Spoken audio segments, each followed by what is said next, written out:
5e chronique parlant d'un militaire iconique de la culture populaire.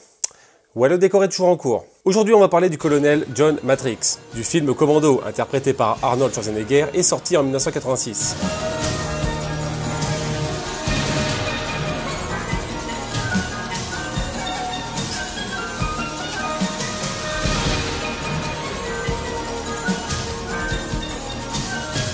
D'ailleurs, petite anecdote, ce film devait s'appeler à la base Matrix, référence au nom du personnage principal, John Matrix. Donc, pour pas faire doublon, j'imagine très bien Thomas Anderson dans un film nommé Commando. Je peux te battre. J'ai pas besoin de ce flingue. Je vais te tuer maintenant. Je veux voir ce film. John Matrix est le chef d'une unité de force spéciale à la retraite. Lui et ses hommes ont tous quitté l'armée et se sont refait une nouvelle vie sous une nouvelle identité. Sauf l'un d'eux qui a été viré de son groupe pour barbarie et qui continue sa carrière comme mercenaire. Alors que le capitaine Bennett est parti, disons, dans la méfiance. Ouais, il aimait un peu trop donner la mort. Ton entraînement. Bennett a pour mission par l'un de ses employeurs de retrouver John Matrix, mais n'y arrive pas. Il tue ceux qu'il a réussi à retrouver et se contente de suivre son ancien chef, persuadé qu'il allait le prévenir, ce qui fonctionne. John Matrix est en retraite avec sa fille unique dans les montagnes.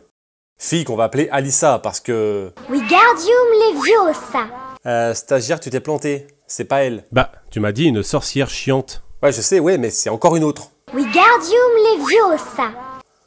Ouais, c'est bon, ça fera l'affaire. Donc sa fille, interprétée par Alyssa Milano, connue pour être Phoebe dans la série Charmed.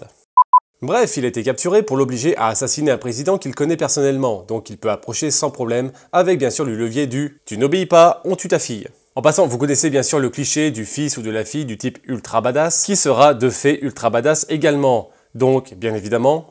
Ton père semble se montrer coopératif. On va le retrouver très bientôt. Ça sera chouette pour toi, hein? Oui, mais ce sera encore plus chouette de le voir buter votre sale gueule. Voilà le bonhomme, un colonel chef d'une section de forces spéciales à la retraite, à qui il reste plus que sa fille, et qui va devoir tout faire pour la récupérer. Évidemment, pas con, il sait très bien que sa fille ne lui sera jamais rendue. Donc, au lieu d'aller exécuter le président, il revient en arrière pour retrouver ceux qui travaillent pour Bennett, et les fait parler pour trouver des indices sur l'endroit où elle a été faite prisonnière. Va te faire foutre! Écoute, la franchise, c'est très touchant. Mais c'est pas la chose la plus importante dans ta vie pour l'instant. Ce qui est important, c'est ta gravité. En passant, on me demande souvent une chronique sur Bryan Mills, le personnage principal du film Taken. Je t'avais dit que je te retrouverais. Parlant d'un ancien agent des forces spéciales à la retraite qui s'est refait une nouvelle vie et qui se fait capturer sa fille alors qu'elle était tranquillement en train de vivre sa vie, qui remonte les pistes en torturant ceux qu'il retrouve pour avoir des indices, pour la retrouver à la fin avec le grand méchant qui la tient un couteau sous la gorge et finit par la libérer. Ben voilà, 2 en 1. Changez juste John Matrix par Bryan Mills et c'est bon, vous avez 2 chroniques en une seule. Sérieusement, excepté la raison pour laquelle la fille a été capturée, c'est un remake. Alors, niveau capacité, John Matrix a pour lui une énorme force physique. Il défonce tout et tout le monde à grands coups de poing. Retourne une cabine téléphonique à main nue. Provoque un accident de voiture pour empêcher un type de s'enfuir sachant qu'il s'en sortira sans rien. Et s'occupe de tous les problèmes juste avec la force de ses bras. Sérieusement, même Terminator n'était pas aussi balèze niveau force brute. Il ne réfléchit pas, ne tire pas, n'enquête pas, il tape. Pour ses compétences autres que sa force physique, la traque. Vous êtes dans le sens du vent, le moindre courant d'air peut les avertir. Le sens du vent.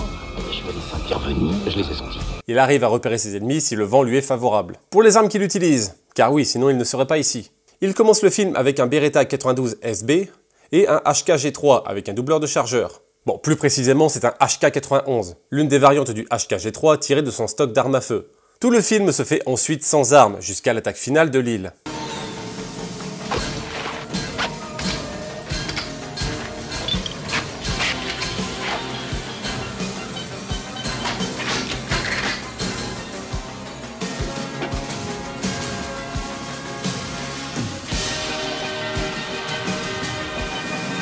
Il détruit une armurerie pour se faire un stock d'armes et monte seul à l'assaut. Là on a de l'arme légère d'assaut, particulièrement un Valet M78.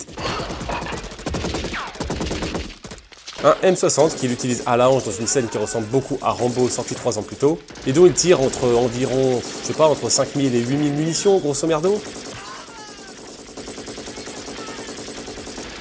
Là on est vraiment sur un film des années 80. Bien sûr, l'arme qu'on pense quand on parle de lui, c'est évidemment le lance-roquette M202 Flash, malgré qu'il ne s'en serve que 2 fois dans le film.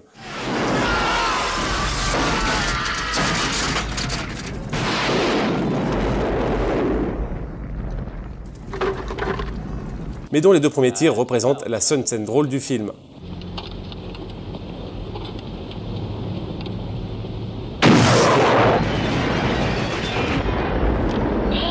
Et qu'est-ce que c'était? T'as vu ce qu'elle a? Bon ok, l'une des scènes drôles du film. Ensuite, vous pourrez assister à la Vos hôtesses s'appellent Suzanne et Lynn. Moi, je suis... Ne dérangez pas, il est mort de fatigue. Ouais bon, c'est vrai que celle-là aussi elle est pas mal. Tu te souviens, Sully? Je t'ai promis que je te tuerais le dernier. C'est vrai, Patrick, c'est ce que t'as dit. Je t'ai menti. Qu'est-ce que vous avez fait de ce lit? Je l'ai laissé tomber. Bon ok, le film est sérieux, mais il a quand même des petites pépites en termes d'humour. Après, c'est un humour de connard. Évidemment, il maîtrise aussi d'autres armes. Un Desert Eagle, évidemment, Schwarzy oblige. Fusil à pompe, M16, etc. Mais aussi des grenades à main et mines Claymore. Une scène tellement incroyable que même quand j'étais mioche, je trouvais ça bizarre l'efficacité du machin. J'en ai déjà parlé sur ma chronique sur les Claymore, mais là, 3 Claymore qui détruisent 15 bâtiments en les faisant exploser de l'intérieur. Voilà.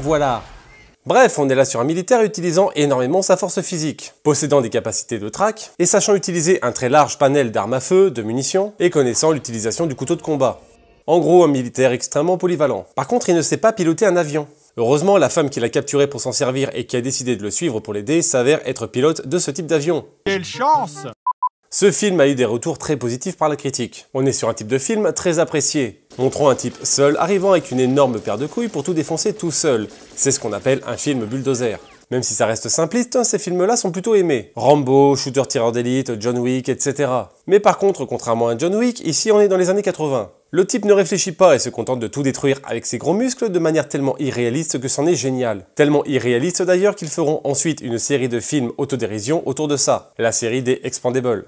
Je veux dire, ils restent constamment en plein découvert mais massacrent toute une armée sur une île sans forcer. Les types ne tirent jamais et quand ils le font, ils le ratent à chaque fois. Mon avis personnel sur ce film est surtout sur le personnage, parce qu'on est surtout là pour lui. J'ai connu ce film étant gosse, genre 5 ou 6 ans, et je l'ai tellement regardé en boucle que j'aurais été capable de vous réciter tous les dialogues d'un bout à l'autre. J'ai dû voir ce film des dizaines de fois, c'est clairement le film que j'ai le plus regardé dans ma vie. J'étais un grand fan de Schwarzenegger, et de tous ses personnages, John Matrix était clairement mon favori. Loin devant Terminator 2 ou Jack Slater de Les Station Hero. John Matrix n'a clairement pas eu le même succès que Rambo. Mais malgré ça, il est resté dans les mémoires et reste connu dans la culture populaire militaire. Ce film, les musiques sont excellentes. Les plans, les répliques. T'as la trouille, mon salaud. Ben tu devrais. Parce que le béret vert que t'as devant toi va te buter la gueule. J'avale 2 bérets verts au petit déjeuner. Et justement, j'ai très faim. Ce film transpire la testo, et quand tu es gosse, forcément, ça plaît. Ça fait partie du panel de films à voir absolument si vous ne voulez pas finir Pangender, journaliste ou une merde du même genre.